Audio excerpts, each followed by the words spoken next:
Bonjour tout le monde et bienvenue pour une autre capsule de Canal 14 Télémétropole. Mon nom est Alec Loisel et aujourd'hui je me penche sur les raisons derrière les choix qui m'ont amené à la liste d'équipements qui compose le fameux sac à dos qui deviendra ce média que nous avons tant besoin.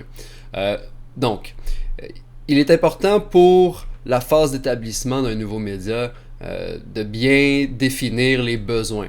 Et dans notre cas, il y avait deux pièces particulièrement importantes dans l'ensemble, dans le sac à dos, et c'est la qualité de la caméra et la versatilité de l'ordinateur. Donc, pour ce qui est de la caméra, les besoins que nous avons sont d'avoir une capacité d'enregistrement vidéo. La plupart des caméras vont être limitées à 30 minutes. C'est quelque chose que nous pouvons gérer, mais c'est particulièrement difficile. C'est pour ça que ça limite quand même relativement la liste de choix, car certaines caméras sont même moins que 30 minutes en capacité d'enregistrement. Deuxièmement, nous avons besoin de lentilles interchangeables. La raison pour ça, c'est que dépendamment des conditions, on pourra aller chercher un petit peu plus de performance en échangeant une lentille pour une autre et souvent pour un coût relativement bas compte tenu le marché des caméras et de l'équipement audiovisuel en général. La deuxième chose dont on a besoin, c'est d'une sortie HDMI ou d'une sorte de sortie vidéo en bonne qualité du moins, parce que éventuellement on va s'essayer pour faire des diffusions en direct et bon, d'acheter une autre caméra va rajouter des coûts à l'acquisition de cette capacité-là. Donc, en ayant une sortie HDMI à la base sur la première caméra qu'on achète, on va se sauver du trouble dans le futur.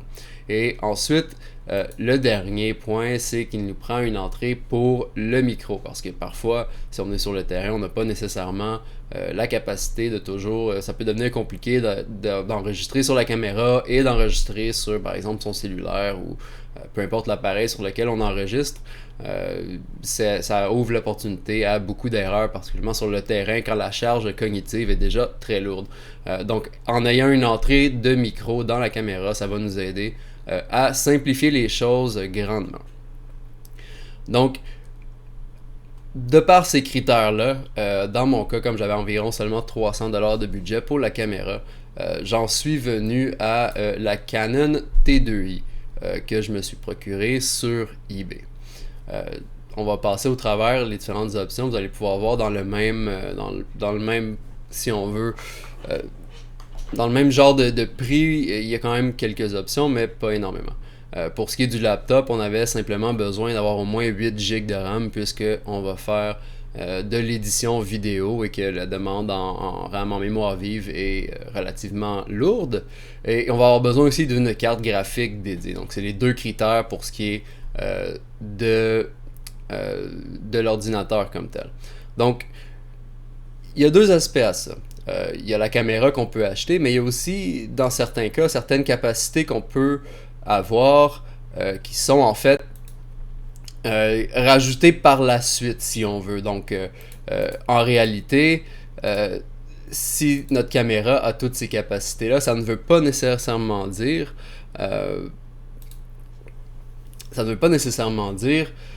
qu'on doit payer énormément pour, parce que vous remarquerez, il y a différentes options par rapport au logiciel ou disons à la manière de travailler qui vient avec différentes caméras. Donc, la première, si on veut, façon de modifier ça, c'est un logiciel qui s'appelle Magic Lantern. Magic Lantern, ce que ça fait, c'est que ça permet de débloquer certaines fonctions sur les caméras Canon. Donc, on peut passer à travers la page ensemble et vous pourrez constater, dans le fond, différentes fonctions. Là, donc, au niveau de l'audio, au niveau de l'exposition, et bon, il y a beaucoup de fonctions qui sont quand même très avancées, là, comme on peut voir sous Focus. On peut voir ici Trap Focus, Follow Focus, Rack Focus, qui sont quand même des capacités très avancées. Et on a un petit peu plus bas la liste des caméras qui sont supportées. Donc évidemment, n'importe quelle option dans cette liste-là sera une bonne option. Par contre, les prix ne sont pas nécessairement propices à ça. Donc je vous montre la petite page que j'ai fait. Donc, je vais vous montrer les résultats de recherche que j'ai utilisés pour arriver sensiblement à l'achat de cette caméra-là. Donc, on est allé avec boîte ouverte, donc les caméras, les modèles de démonstration, et dans l'usager, entre 150 et 250 dollars. Donc, si on retourne au haut de la page, justement, la première caméra qui nous sort, c'est une Canon T2i, qui est justement la caméra sur laquelle je me filme en ce moment. Et ça vient avec une lentille pour seulement 150 dollars américains, ce qui est quand même une très bonne offre. Et ensuite, bon, plus bas, on a la Canon 7D. Donc, pour savoir si, par exemple, c'est compatible, on peut aller voir sur la page ici, puis on voit que, bon, la 7D n'est pas mais elle est dans les... Excusez-moi. Elle est dans la liste des caméras supportées. Donc, on sait pertinemment que Magic Lantern va fonctionner, tout comme sur la T2i. Pour parler d'expérience, pour l'avoir essayé sur une 70D, même si théoriquement dans la liste elle n'est qu'en progrès, je peux vous dire que toutes les fonctions fonctionnaient très bien.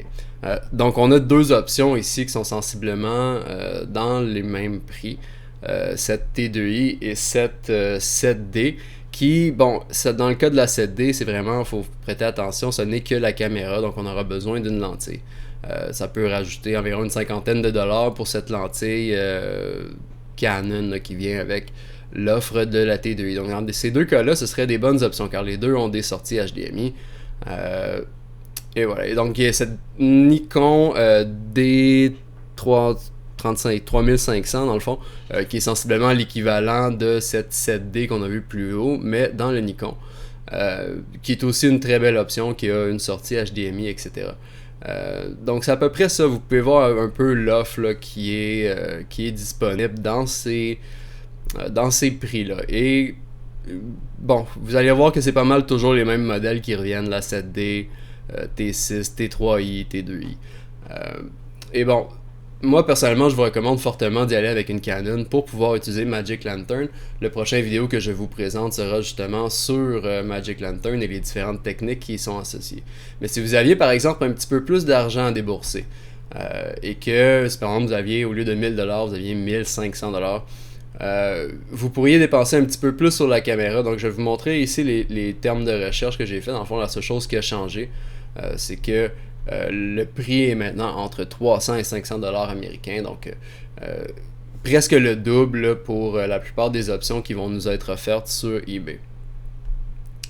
Et on voit tout de suite ici qu'on a une SL3 qui serait toutes des bonnes options. En réalité, à peu près toutes les options dans cette liste-là, particulièrement pour ce qui est de Canon, seraient des très bonnes options. Donc on voit ici une excellente offre Canon 80D pour 315$ usagés, c'est avec la lentille et compagnie. Donc ce serait vraiment ce genre d'option-là que je vous conseillerais si vous avez un petit peu plus d'argent à débourser.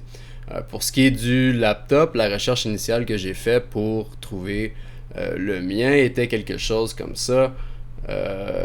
Donc, encore une fois, un modèle de démonstration ou usagé entre 150 et 250$. Ici, on a quelques offres qui pourraient être intéressantes. Ici, par contre, il faut faire attention de s'assurer qu'il y a bel et bien une carte graphique dédiée, parce que sinon, ça ne fonctionnera pas. Donc, on a une offre ici à 152$ américains. Bien sûr, ça risque de monter, parce qu'il reste 3 jours à cet encan-là sur eBay.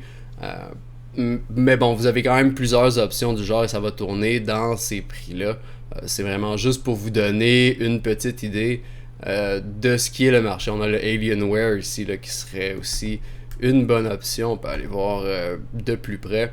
Donc pour 300$ américains, pour 300$ américains, on a essentiellement un ordinateur quand même assez performant là, parce qu'on a une carte graphique dédiée qui a les listings 16 GB de RAM et un SSD de 512 GB. Donc c'est très décent comme offre pour encore une fois 300$ US. Donc c'est un petit peu plus cher que ce que moi j'ai mis dans le kit, mais vous ne seriez pas maltraité avec une option comme ça. Si jamais vous cherchez un petit peu plus cher, vous avez un petit peu plus de budget, je vous recommande d'y aller avec quelque chose, encore une fois, La recherche est la même, mais de 300 à 500 $. Ça sert pas vraiment grand chose de dépenser plus que ça, à moins de vouloir vraiment tenir à être mobile, parce qu'à ce moment-là, si vous voulez travailler vraiment sur les vidéos, c'est plus facile d'y aller avec une tour, ça va coûter beaucoup moins cher. Mais ici, on a quelques offres assez intéressantes, là, particulièrement ce Asus là, qui a une GTX 1070 dedans, qui est une bonne carte vidéo et 1 TB de disque dur d'1 TB qui vous permettrait de durer un bon moment avant d'avoir à acheter du stockage additionnel. Donc ça couvre sensiblement les besoins par rapport aux 2 pièces principales, si on veut, de l'équipement. Encore une fois, je recommande fortement d'y aller avec une caméra Canon dans ce cas-là pour l'installation de Magic Lantern. C'est pas parce que Canon est excellent, c'est parce qu'en fait, ils bloquent plusieurs de leurs fonctions artificiellement. Et bon, qu'il y a des gens ingénieux qui ont trouvé le moyen de les débloquer, ce qui vous donne accès dans le fond à des fonctions qui sont uniquement disponibles sur des caméras à 1000 $ et plus, sur quelque chose à 150-200 $ américains. Vous pouvez faire la conversion à la maison, mais bon, dans l'ensemble, on s'en tire très bien. Et comme vous pouvez probablement constater, l'image est quand même d'une qualité très acceptable. Dans notre cas, il va nous rester l'audio à régler. On s'en parle dans une prochaine capsule. Merci d'être avec nous. À la prochaine.